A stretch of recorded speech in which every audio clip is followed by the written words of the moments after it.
സ്വാഭാവികമായും ഇടതുപക്ഷം കരുത്താർജിക്കണമെങ്കിൽ ഈ നിയമസഭാ ഉപതെരഞ്ഞെടുപ്പിൽ ഇവിടെയും ഇടതുപക്ഷം വിജയിക്കേണ്ടതായിട്ടുണ്ട്. ഒപ്പം നിലമ്പൂരിനും പുതിയൊരു വികസന വഴിത്താര വെട്ടിത്തെളിയിച്ചെടുക്കാൻ നമുക്കാവും. ചില സുഹൃത്തുക്കൾ ചോദിക്കുന്നുണ്ട്, ഏതാനും മാസങ്ങൾ കഴിഞ്ഞാൽ വീണ്ടും തിരഞ്ഞെടുപ്പ് വരും. ചെറിയൊരു കാലമാണ് നിയമസഭയുടെ കാലാവധി. ആരു ജയിച്ചാലും മഹാത്ഭുതങ്ങൾ കാഴ്ചവെക്കാൻ ആവില്ല എന്നുറപ്പാണ്. അതൊക്കെ ശരിയാണ്. കാലാവധി നിയമസഭയുടേത് കുറവാണ്, ഏതാനും മാസങ്ങൾ മാത്രം. പക്ഷെ അതുകൊണ്ട് ഈ തെരഞ്ഞെടുപ്പിൻ്റെ പ്രാധാന്യം കുറയുന്നില്ല. ബൃഹത് പദ്ധതികൾ ആവിഷ്കരിക്കാനും പ്രയോഗപഥത്തിലെത്തിക്കുവാനും ഒരുപക്ഷെ സാധിച്ചേക്കില്ല എന്നെല്ലാവരും സമ്മതിക്കുമ്പോൾ തന്നെ പുതിയ ചില തുടക്കങ്ങൾ കുറിക്കാൻ നമുക്കാവും എന്ന കാര്യത്തിൽ സംശയമില്ല. നിലമ്പൂരിന് അനുയോജ്യമായ വികസന പദ്ധതികൾ ആവിഷ്കരിക്കാൻ, അത്തരം പദ്ധതികൾക്ക് അംഗീകാരം നേടുന്നതിൻ്റെ ഭാഗമായ പ്രാരംഭ നടപടികളിലും കടക്കാൻ നമുക്ക് സാധിക്കും. അതിനുള്ള സമയമുണ്ട്.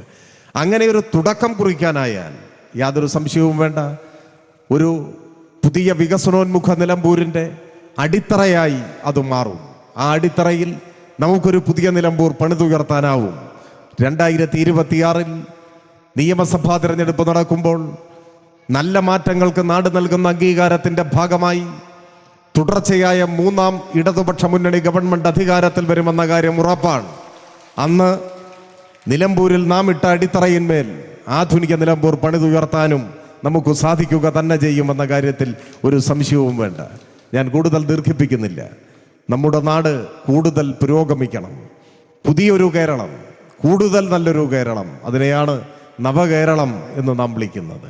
വികസനോന്മുഖമായ ഒരു നിലമ്പൂർ, കൂടുതൽ നല്ലൊരു കേരളവും കൂടുതൽ മെച്ചപ്പെട്ട ഒരു നിലമ്പൂരും യാഥാർത്ഥ്യമാകാൻ ഇടതുപക്ഷ ജനാധിപത്യ മുന്നണി ഇവിടെ വിജയിക്കേണ്ടതായിട്ടുണ്ട്. എല്ലാ യോഗങ്ങളിലും നാടിനെയും ജനങ്ങളെയും ബാധിക്കുന്ന പ്രശ്നങ്ങളാണ് നാം ചർച്ച ചെയ്യുന്നത്. അതുമാത്രമാണ് ചർച്ച ചെയ്യുന്നത്. ചിലർ ചോദിക്കുന്നു, നിങ്ങൾ എന്തുകൊണ്ടാണ് ഈ വിവാദങ്ങൾക്ക് പുറകെ പോകാത്തത്?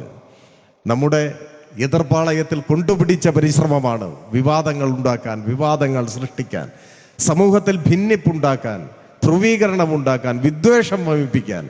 ഞങ്ങളതിൻ്റെ പുറകെ ഇല്ല. ഏതു കടുത്ത പ്രകോപനത്തിൻ്റെ മുന്നിലും നാടിൻ്റെ വികസനം, ജനങ്ങളുടെ ക്ഷേമം, അതിലൂന്നി ഏറ്റവും ആരോഗ്യകരവും മാതൃകാപരവുമായ രാഷ്ട്രീയ പ്രചരണത്തിലേക്കാണ് ഞങ്ങൾ കടക്കുന്നത്. അതാണ് ഇടതുപക്ഷത്തിൻ്റെ പാത. അത് ജനങ്ങളെ ഭിന്നിപ്പിക്കാനുള്ളതല്ല. വ്യത്യസ്തമായ അഭിപ്രായങ്ങൾ ഉയർത്തിപ്പിടിക്കുമ്പോഴും ജനങ്ങളുടെ സാഹോദര്യവും ഐക്യവും ഉയർത്തിപ്പിടിച്ചുകൊണ്ട് നാടിൻ്റെ ക്ഷേമം ഉറപ്പുവരുത്തുക എന്നതാണ്. ഞാൻ കൂടുതൽ ദീർഘിപ്പിക്കുന്നില്ല. ഈ ഒത്തുകൂടിയിരിക്കുന്നതെല്ലാം സ്വന്തം നാട്ടുകാരാണ്. തൊട്ടപ്പുറത്ത് ചുങ്കത്ര മാർത്തോമ കോളേജിലാണ് ഞാൻ പഠിച്ചത് 5 കൊല്ലം.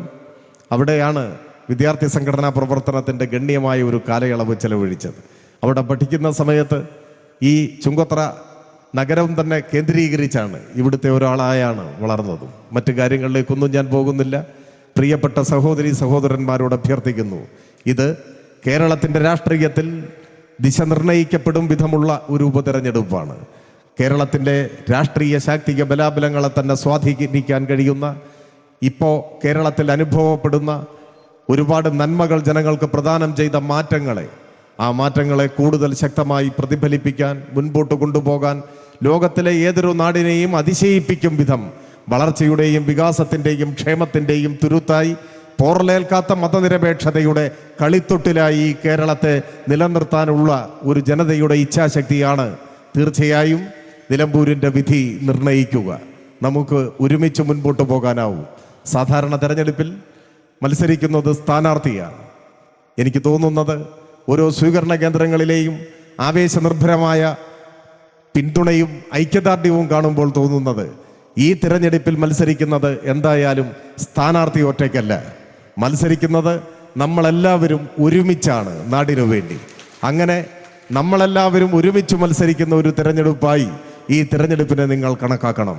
നമുക്കൊരുമിച്ച് മത്സരിക്കാം, ഈ നാടിനു വേണ്ടി പൊരുതി ഒരുമിച്ച് ജയിക്കാം എന്നാശിച്ചുകൊണ്ട് ഇവിടെ ഒത്തുകൂടിയ എല്ലാ പ്രിയപ്പെട്ട സഹോദരീ സഹോദരന്മാരെയും ഹൃദയപൂർവ്വം അഭിവാദ്യം ചെയ്തുകൊണ്ട് എൻ്റെ എളിയ വാക്കുകൾ അവസാനിപ്പിക്കുന്നു. ഒരിക്കൽ കൂടി ചുറ്റികരിവാൾ നക്ഷത്രമടയാളത്തിൽ വോട്ടുകൾ രേഖപ്പെടുത്തി ഇടതുപക്ഷത്തിന് തിളക്കമാർന്ന വിജയം സമ്മാനിക്കുന്നതിനുള്ള പ്രവർത്തനങ്ങളിൽ നേതൃത്വം കൊടുക്കാൻ, വോട്ട് ചെയ്യുക മാത്രമല്ല ആ പ്രവർത്തനങ്ങളിലെല്ലാം നേതൃത്വം കൊടുക്കാൻ നിങ്ങളെ എല്ലാവരെയും സ്നേഹപൂർവ്വം ക്ഷണിച്ചുകൊണ്ട് ഒരിക്കൽ കൂടി എല്ലാവരെയും അഭിവാദ്യം ചെയ്തുകൊണ്ട് എൻ്റെ എളിയ വാക്കുകൾ അവസാനിപ്പിക്കുന്നു. അഭിവാദനങ്ങൾ.